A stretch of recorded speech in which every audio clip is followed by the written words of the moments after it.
Bentrovati. Se un venditore di sofisticati computer fa firmare un contratto d'acquisto ad una persona anziana che vive sola e di informatica non capisce nulla, secondo voi è un bravo venditore oppure un mascalzone che ha approfittato di una persona anziana indifesa? Mi sono ricordato di questo aneddoto dopo aver letto su Repubblica questa storia. È il racconto di Marco, un figlio che va a salutare sua madre di 92 anni che vive da sola. Un giorno Adele, questo è il nome di questa anziana donna, chiede al figlio di aiutarla a mettere dei fogli in una busta già affrancata per poi andarla a imbucare. Adele, la mamma, gli spiega che lei aveva scritto il prete di Radio Maria, dice che la radio ha bisogno del mio aiuto per far conoscere la parola di Maria in tutto il mondo, che basta solo compilare questo questionario che mi ha spedito a casa, poi ci pensano loro, mi aiutano loro se voglio fare una donazione, oppure come si chiama? Ah, ecco sì, il testamento olografico. Si è poi saputo che questa richiesta è stata spedita per posta a migliaia di persone, spesso anziane, molte delle quali vivono sole.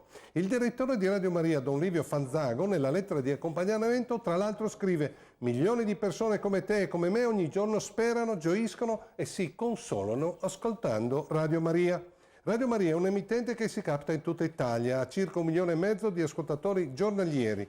Il questionario inviato, sottoscritto da Don Livio Fanzago, è diviso in 7 punti. Punto 1. Condividi l'idea di Radio Maria che Radio Maria ti informi sui lasciti testamentari. Punto 2. Un lascito testamentario non danneggia i tuoi familiari, a loro spetterà comunque una quota. Punto 3. Sai che per fare un testamento olografico basta un foglio scritto di tuo pugno con la data e la tua firma?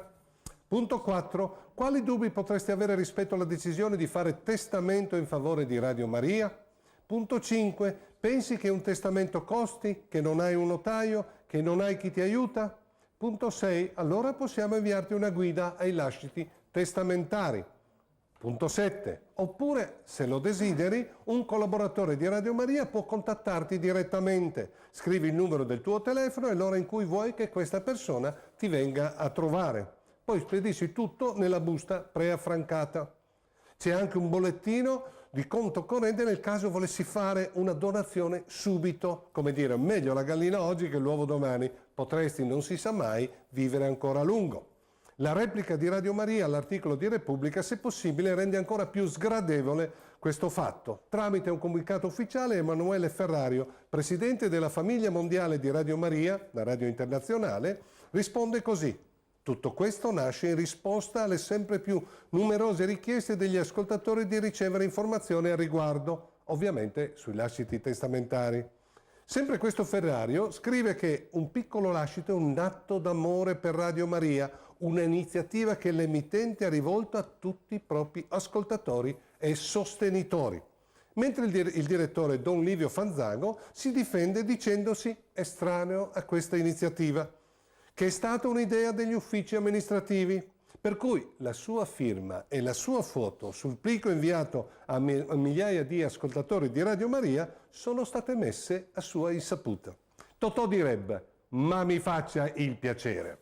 E così ritorna la domanda iniziale. Se un venditore di sofisticati computer fa firmare un contratto d'acquisto ad una persona anziana che vive sola ed è a digiuno totale di informatica, secondo voi è stato un bravo venditore oppure è un cialtrone che ha approfittato di una persona anziana indifesa? A voi la non ardua sentenza. Ci rivediamo mercoledì prossimo.